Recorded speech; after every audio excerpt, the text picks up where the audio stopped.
Today I'm going to show you how to sew a really fast and easy zippered cat pouch. The printable pattern pieces for this project are below in a link in the description box, or you can go to Aloha Sewing Company.com and look at this pattern as well as all of our others. This one sews up really easy, just like the kitty cat purse that we have. It is a beginner-friendly project if you've never sewn with a zipper or adding anything to it, like the key ring or a swivel hook. It's so easy, and I'm going to show you how. The pattern pieces come in 4 different sizes, and you can see here you can add a key ring or a swivel hook to it if you want to. I'll show you how. You don't have to, and you can place it anywhere you want to.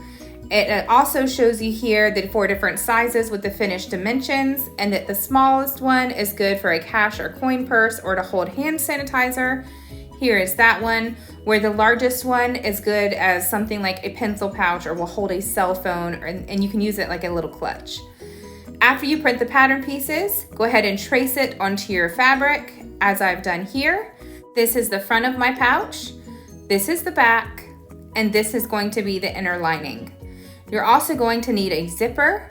You're going to need it to be the width of the cat pouch that you're making. If it's too large, you just cut it down with your scissors. And then these 2 pieces will be the tabs that we're going to put on the sides of our zipper. If you want to add a key ring or a swivel hook like I have here, it's a 1/2 inch swivel hook. And then you're going to cut the square pattern piece out to go with that. I do like adding these because you can add it so that it clips to your purse, clips to your key ring, or whatever you want to use it for.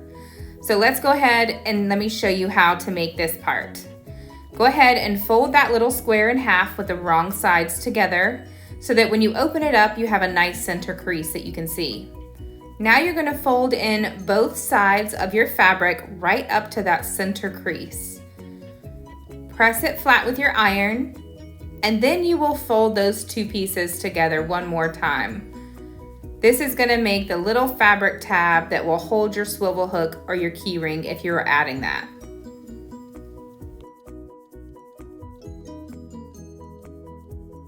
Now taking this over to your sewing machine, sew these 2 folded ends together using about a 1/8 of an inch seam allowance. You can go over both sides if you want to give it a nice professional look, but just closing these 2 sides right here is enough. Now you're just going to insert this right into the D-ring part of your swivel hook, or if you're using a key ring, just insert it into the middle of that and fold it in half so that you meet the raw edges of this together. Once you've done that, you just want to sew right close to the edge here, just to hold this fabric together. It's not going to show on your finished pouch, so don't worry about what it looks like. You can also cut a piece of 3/8 of an inch ribbon down to 2 inches if you'd rather, and then just sew it together like I just did. The other optional thing you can add to this pouch is one-sided fusible fleece. It is optional, you don't have to do that, but I want to show you how just in case you do. And what this does is it gives your fabric pouch a little bit more sturdiness. So trace each of your pattern pieces onto your fusible fleece. And then on the front of your purse pattern pieces, the 2 that I'm cutting right now, you're going to cut the straight lines first, and then the rest of the pattern piece, you're going to cut about 3/8 of an inch or 1 centimeter smaller than your traced lines. Go ahead and cut those out, and then for your back piece here, cut the whole thing about 1 centimeter or 3/8 of an inch smaller. Doesn't have to be exact or perfect, so don't worry if it's off a little bit.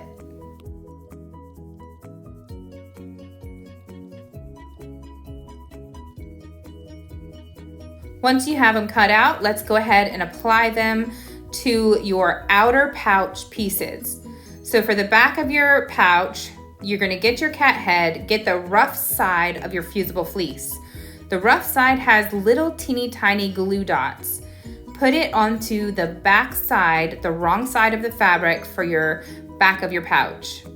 Then you're going to turn it over and press it flat with your iron for 5 to 10 seconds, lifting it up and pressing it down the entire time, but not swishing it side to side. This is going to help melt those glue dots so that the glue on the fusible fleece will adhere to the fabric. You can see it's not coming up here because it's already glued down. It's that fast and easy. Now for the front of your pouch, you cut that fabric on the fold like the pattern piece said, so when you open it up, you have 2 equal parts. I like to put the glue side down on the wrong side of my fabric, right up to that fold line, fold it again, and then press it with your iron. Make sure that the glue dots are on the wrong side of your fabric that you're pressing.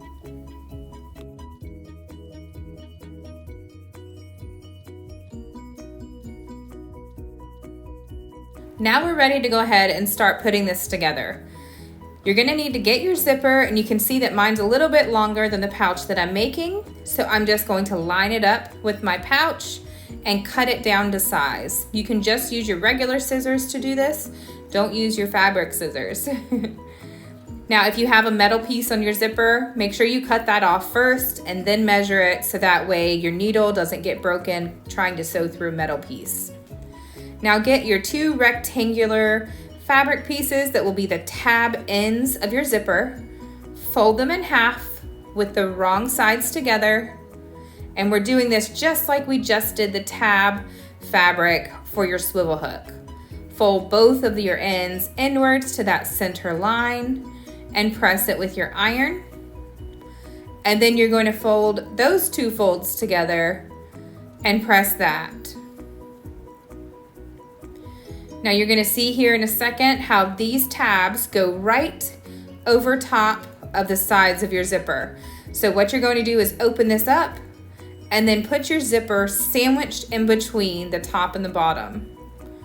Pin or clip this in place and do the same thing for the other side. After we've got both of them done, we're just going to sew them in place using a straight stitch going just down about 1/8 of an inch away from the inside of your zipper.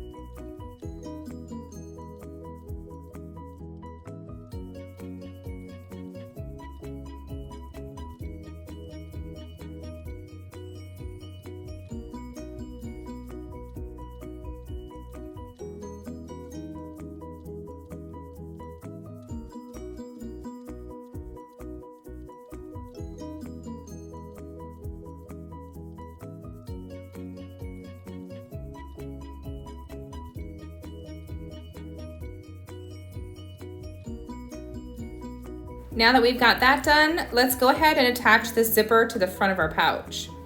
To do that, the only thing you have to do is lay your front pouch pattern piece, the folded side, right on top of your zipper bottom, just like I did here. If you're using a regular sewing machine and you don't have a zipper foot, you can absolutely sew this zipper on. Just sew it right close to the fold, going all the way up to the teeth of your zipper. Make sure your fabric doesn't overlap on top of the teeth of the zipper, so that way you'll be able to open it and close it easily. And just a tip, if you're not using a zipper foot to sew this on, put your needle at the longest length. For me, that's number 6. That will move your needle all the way to the left so that way it can sew closer to that zipper. Here's mine sewn right on top. Now we're going to get the top of the pouch piece where the fold is at the bottom and line it right on top of that zipper. Do the same thing you just did for the bottom of the pouch.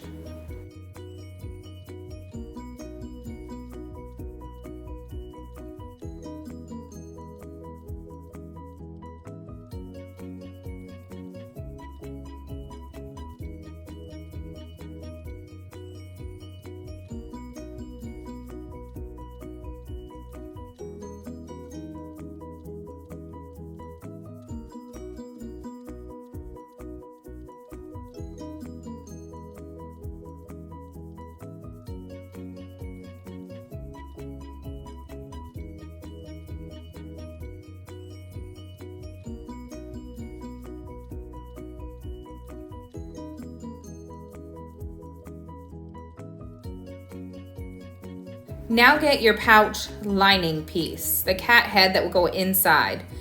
Make sure the wrong side is facing you. Then you're going to get the back of your pouch pattern piece and make sure the right side is facing you and stack those on top of each other. So the wrong sides of these fabrics should be kissing like they are here. Now I like to pin or clip this all the way around a few times and then take it to my sewing machine and just sew a few stitches really close to the edge, about 1/8 of an inch away, all the way around the cat head or just at the top, the bottom, and the sides. This is just to hold these two fabric pieces together, and it helps beginners keep those fabrics sandwiched together without them moving around. If you have experience, you can skip this step and go on to the next one as long as your two fabric pieces for the back of your pouch are laying wrong side together. Oh, and don't worry, this won't show when you're finished with your pouch, so don't worry about how it looks.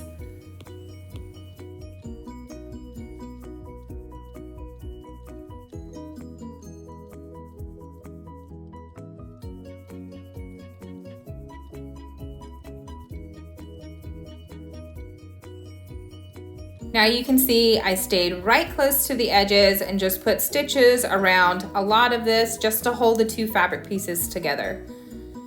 Now you want to go ahead and make sure that the right side is facing up. The outside of your pouch should be facing you. Get your tab if you are adding a swivel hook or a key ring, and I like to place it onto the right side, or you can place it across the middle top of the cat head, or you can place it along the left side. You choose wherever you want to do that. It doesn't matter as long as it's not inside of the ears. Open up the front of your cat pouch and lay it right sides down on top of this and stack all this together. Make sure that your fabric tab right here is sandwiched right in the middle, and make sure your zipper is completely open. That is very important, because you're going to go through that zipper hole to flip this right side out when we're done sewing all the way around using about a 1 centimeter, 3/8 of an inch seam allowance. You can see I put 2 dots at the inner corners at the top of the cat head, about 1/4 of an inch away, and I'll show you why. You don't have to do this, but if you do, it's a good guide mark for your sewing when we get to those areas. If you don't have experience sewing around curves or corners, I'm going to show you, so don't worry. I like to find a spot on my machine sewing foot down here to line up with the raw edge of my fabric and use that as my sewing guide. So that way I make sure that it's sewn evenly using that seam allowance all the way around. Now when you get to the corner of your cat ear, you want to leave the needle inside of the fabric. Lift your presser foot, then you're going to rotate your fabric and put your presser foot back down. Now remember, I put those little dots down here at those inner corners. I know you can't see them well here. You're going to keep sewing slowly until you get right to where that dot is, and then stop with the needle in the fabric. Lift the presser foot, rotate your fabric, and keep going until you get to that second dot. I do that so that way the top of my cat head will be nice and perfectly sewn, and it'll be even on both of those ears. And it's hard to see where to stop when you get to corners that are covered by your machine foot.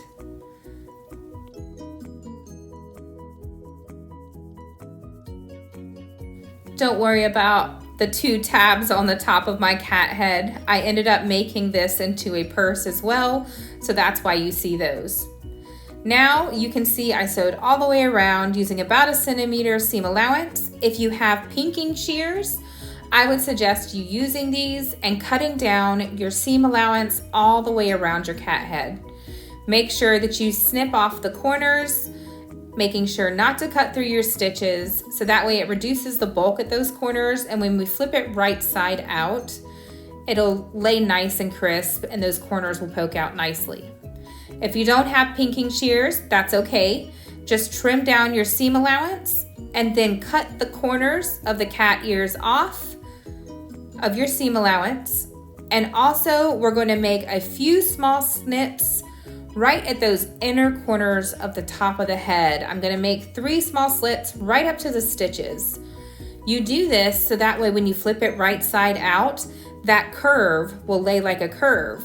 Because sometimes if you don't, depending on what fabric you're using, that curve will end up being a straight line. Now go through your zipper hole and flip this right side out. Make sure you smoothen out all of your seams with your fingers. I also like to go in and use a chopstick and smoothen out all my seams and poke out the corners of my cat ears.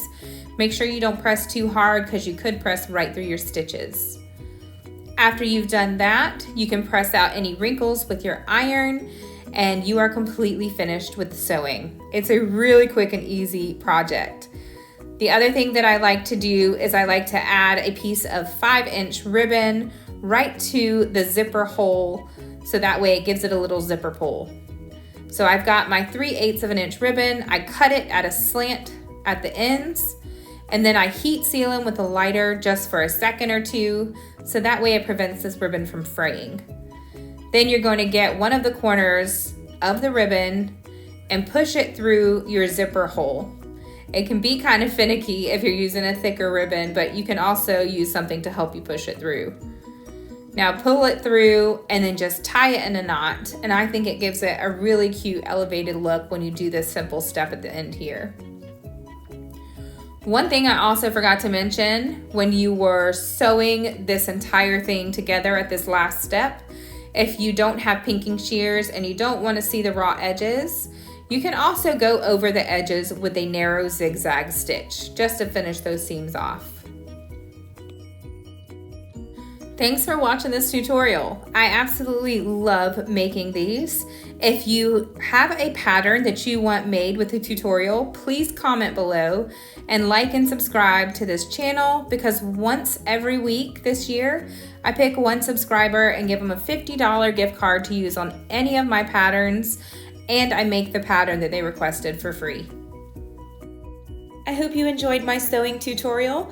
Please make sure to like this video and subscribe to my YouTube channel. You have no idea how much it really helps, and you'll be notified anytime a new pattern is released, and that is super easy to follow because I gear towards beginners.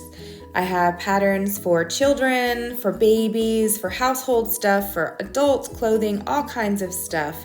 So make sure you check us out at AlohaSewingCompany.com. And before you go, mahalo.